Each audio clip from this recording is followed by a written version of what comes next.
La loi Evin, d'un point de vue juridique, est une loi qui part d'une idée assez saine, qui est la protection de la santé publique, ce qui en soi est assez bienvenu naturellement. Et c'est une idée saine qui a malheureusement été un peu dévoyée dans son application. Les tribunaux ont été amenés à interpréter la loi Evin et ils l'ont fait d'une manière qui a été très orientée vers une répression accrue. L'objectif, semble-t-il, des juridictions n'est pas toujours d'appliquer la loi, c'est de recourir à une morale. Et comme chacun sait, les juges ne sont pas là pour ne pas confondre la morale et le droit, d'appliquer une morale qui est une morale de lutte contre l'alcool, quel que soit l'alcool, quelles que soient les conditions de consommation, quelle que soit la publicité, parce que quasi systématiquement, lorsqu'il y a des poursuites qui sont engagées, il y a des sanctions qui sont prononcées. Or, ça n'était pas l'objectif du législateur.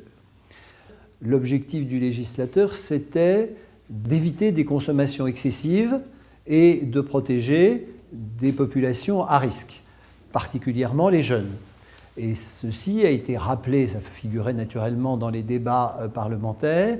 Il faut se rappeler que la loi Evin avait été soumise au Conseil constitutionnel et que le Conseil constitutionnel l'avait validée précisément en considérant qu'il y avait un équilibre entre la rédaction de la loi et les objectifs qui étaient poursuivis, objectifs qui rappelaient que c'était cette consommation excessive, et notamment vis-à-vis des jeunes, que l'on voulait éviter. Et aujourd'hui, dans l'application qui en est faite par les tribunaux, il n'est plus du tout question de consommation excessive, il n'est plus du tout question de protéger les jeunes, mais il est question, grosso modo, d'interdire toute publicité en faveur d'un alcool dès lors qu'on ne se contente pas de la photo d'un conditionnement pratiquement sans l'accompagner de la moindre légende.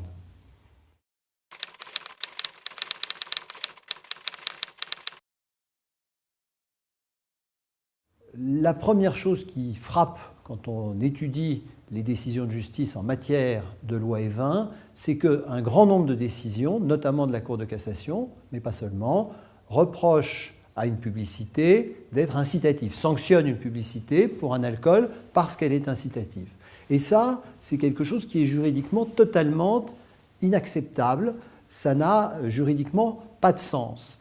On ne peut pas constater que le législateur autorise la publicité, et même si la loi Evin est une loi assez restrictive, c'est quand même une loi qui, dans le principe, autorise la publicité des alcools, dans des conditions qui sont limitées, mais enfin qui existent. Et à partir du moment où on autorise la publicité, les juges ne peuvent pas dire qu'ils sanctionnent une campagne parce qu'elle est incitative, parce que c'est la fonction de la publicité d'être incitative. Si vous reprochez à une publicité d'être incitative, c'est comme si vous reprochiez à une automobile de rouler. Et ça n'est pas le rôle du juge de se substituer au législateur.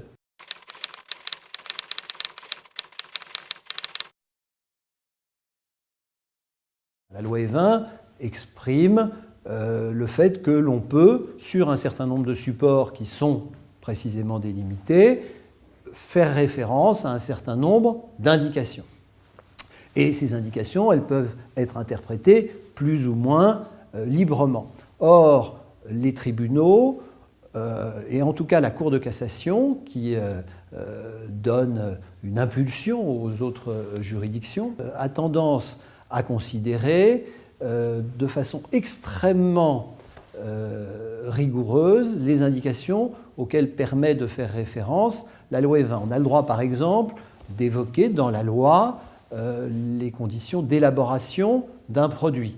Et la Cour de cassation vient nous dire « Ah, mais vous ne pouvez pas parler du savoir-faire, par exemple, des artisans qui travaillent à l'élaboration de ce produit, parce que le mot savoir-faire n'est pas dans la liste de la loi Evin. » À mon sens, c'est une interprétation extrêmement excessive. Je comprends ce qui sous-tend ça, qui est peut-être de bonnes intentions dans l'esprit des magistrats qui sont chargés de ces questions, c'est-à-dire de dire, après tout, nous sommes là pour protéger la santé publique, ce qui peut paraître un combat noble, ce qui est un combat noble en soi, à condition bien entendu qu'on ne mélange pas tout et qu'on reste dans son rôle.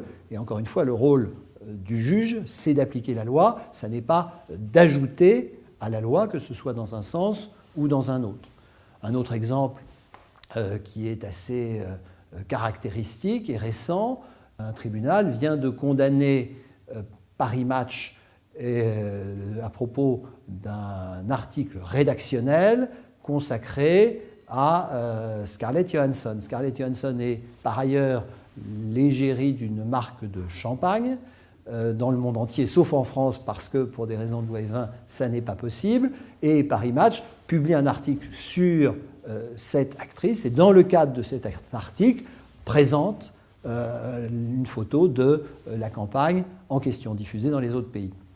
Et les juges considèrent que ce faisant, Paris Match fait de la publicité en faveur de cette marque d'alcool. Mais ce qui est assez formidable dans cette décision, c'est que dans le même temps était poursuivi l'industriel qui commercialise cet alcool, qui lui n'est pas condamné, parce que le tribunal dit nous n'avons pas la preuve que cet industriel ait acheté de l'espace à Paris Match. Et donc on a finalement un mélange des genres qui ne peut quand même qu'étonner si on regarde les choses objectivement, puisqu'on condamne un support pour avoir fait de la publicité en faveur d'une marque, alors que dans le même temps, on ne condamne pas l'industriel qui a la marque en question, parce qu'on dit on ne peut pas prouver qu'il ait fait de la publicité. Donc on mélange le rédactionnel et la publicité, ce qui va évidemment, là encore, au-delà de la loi Evin. Pour ça, les juges disent, à partir du moment où la loi Evin n'a pas distingué entre la publicité et des articles rédactionnels, ce n'est pas à nous de venir distinguer, mais c'est prendre les choses complètement à l'envers, puisque par définition, un article de presse, c'est la liberté d'expression, enfin c'est un certain nombre de principes constitutionnels, ça n'est pas de la publicité. Et on en est au point que des sénateurs ont dû déposer une proposition de loi pour qu'il soit bien dit dans la loi qu'on parle de publicité et pas de rédactionnel. Mais qu'on soit obligé d'en arriver là, c'est marcher sur la tête parce que c'est enfoncer ce qui devrait être une porte ouverte et qui, malheureusement, dans l'appréciation de certains tribunaux, n'est pas le cas.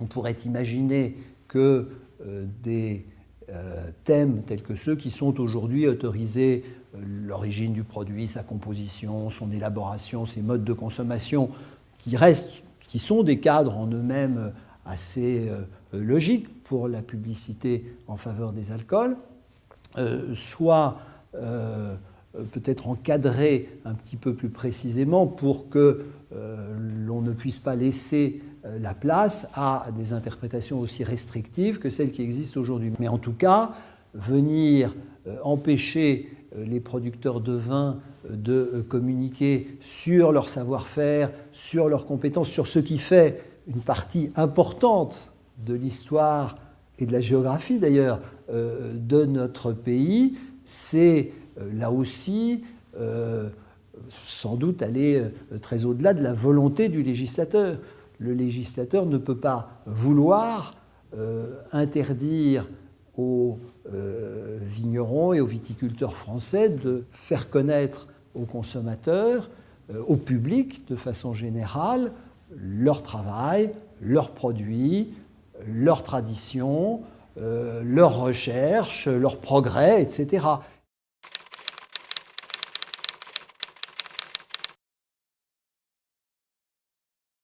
La distinction entre l'information et la publicité soulève deux questions. D'abord, on ne peut pas réduire la publicité à de l'information. Si le législateur autorise la publicité, c'est pour communiquer, on doit pouvoir être incitatif et ne pas se contenter d'informer sur les produits. Par nature, ce sont deux activités différentes. Le deuxième sujet, la différence entre la publicité et l'information, c'est que la presse, dès lors qu'il ne s'agit pas naturellement de publicité déguisée, de publicité clandestine, ce qui d'ailleurs en soi est interdit de toute façon, doit pouvoir faire son travail d'information sur l'ensemble des activités de la société, parmi lesquelles évidemment, et notamment en France, les activités qui touchent au monde des alcools et notamment au vin.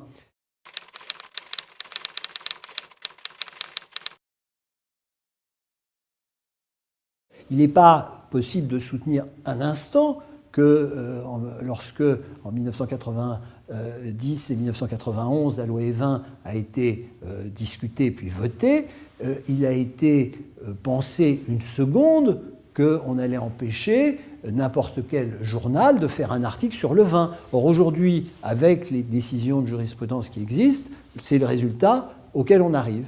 Je pense qu'il y a une forme d'autocensure de la part des industriels, d'une part, qui font attention dans l'ensemble, notamment au travers de leurs engagements déontologiques, à ne pas aller au-delà de ce que permet la loi Evin et même d'aller un peu en deçà de ce qu'une appréciation, de ce qu'une application équilibrée de la loi Evin devrait permettre. Mais je pense qu'il y a aussi, et qu'il y aura de plus en plus, une autocensure de la part des médias qui, en voyant qu'il y a des condamnations qui sont prononcées contre un certain nombre de supports, et il y en a déjà eu plusieurs, sur des articles rédactionnels, peuvent être amenés à se dire est-ce que finalement ça vaut la peine que j'informe mes lecteurs sur ce sujet-là si derrière j'ai un risque d'être poursuivi pour de la publicité en faveur d'un alcool, alors que moi, éditeur, je n'ai aucun lien avec les marques d'alcool dont il pourrait être question, parce qu'il y a eu la création d'un nouveau produit, parce qu'il y a la création d'une nouvelle méthode de fabrication, parce qu'il y a tel événement qui intervient dans la vie d'un produit. Et si l'on parle de vin, de produits qui sont dans le patrimoine français et donc dans les sujets de société français depuis la nuit des temps. Une émission de télévision qui parle du vin, une œuvre d'art qui évoque le vin, ne devrait normalement pas pouvoir être sanctionnée parce que ce n'est pas du tout l'esprit de la loi, ce n'est pas ce qu'a voulu le législateur. Dans l'application qui est faite de la loi Evin par les tribunaux, je pense que rien n'empêcherait de venir dire que le fait de montrer dans une émission de télévision que l'on va boire du vin de telle région avec tel produit n'empêcherait les tribunaux de condamner, puisqu'ils viendraient vous dire « Ah ben écoutez, regardez, nous montrons à la télévision devant des millions de personnes, y compris des jeunes, que c'est bien de boire du vin avec un produit, donc on fait la promotion du vin, donc puisqu'on fait la promotion du vin, on est dans de la publicité en faveur d'un alcool, et puisque la publicité en faveur d'un alcool c'est la loi Evin et que ça ne permet pas la télévision, on sanctionne. Et il y a là un vice de raisonnement qu'on comprend assez bien en simple bon sens, que, encore une fois, ça n'est pas ce que le législateur a voulu.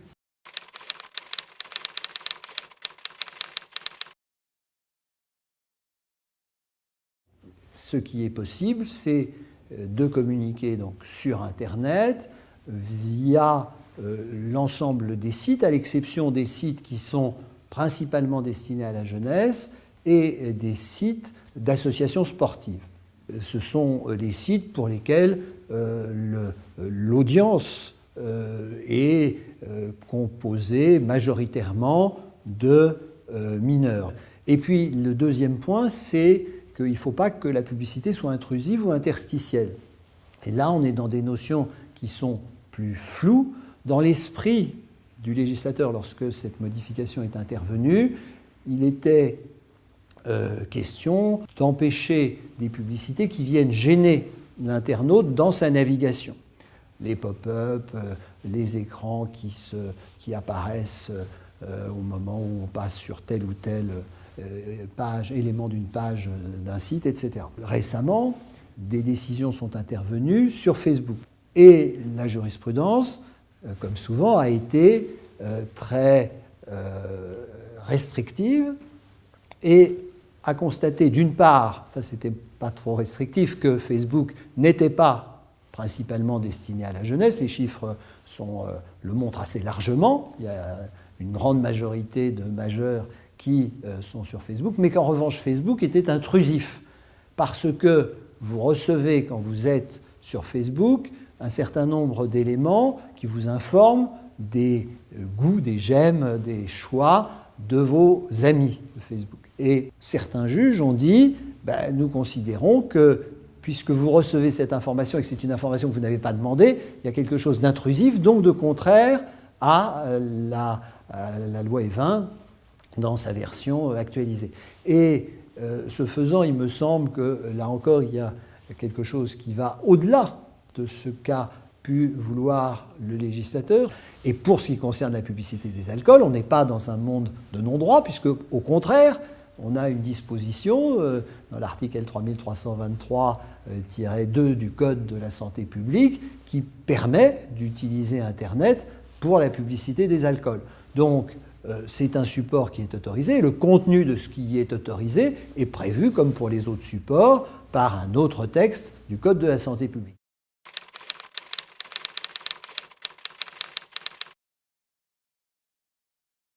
Le fait pour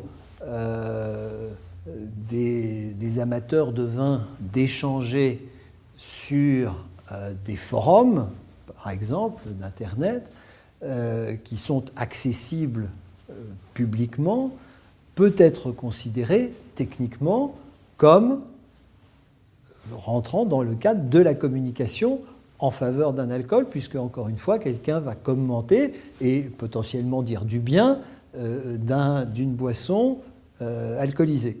À partir de là, un tribunal, dans une application très rigoureuse, trop rigoureuse, me semble-t-il, de la loi Evin, pourrait dire « vous dites que tel vin a telles caractéristiques qui sont particulièrement agréables, ce faisant, vous faites de la publicité pour ce vin, et donc vous devez respecter les règles de la loi Evin. Or, vous avez dit que vous y aviez trouvé du plaisir, par exemple, et la notion de l'évocation du plaisir qu'on y a trouvé ne rentre pas dans le cadre qui est permis par la loi Evin. » C'est donc quelque chose qui est matériellement envisageable, même si ça paraît intellectuellement absurde.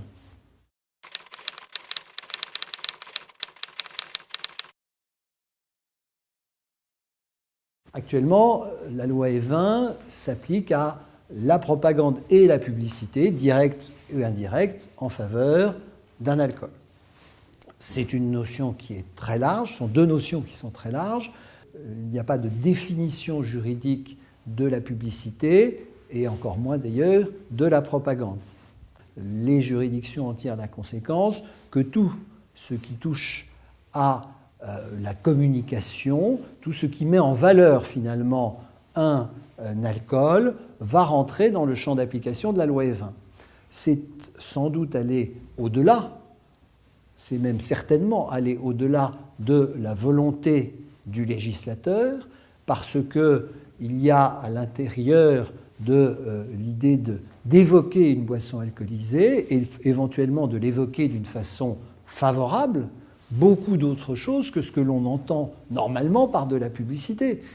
Lorsque des amis échangent sur le vin qu'ils ont dégusté, avec modération mais avec plaisir, ils ne font pas de la publicité pour le vin, même si à côté d'autres gens les entendent en parler. Ça n'est pas ça. Lorsqu'un journal évoque telle spécificité de telle boisson alcoolisée, il ne fait pas de la publicité pour cette boisson. Il fait son métier d'information.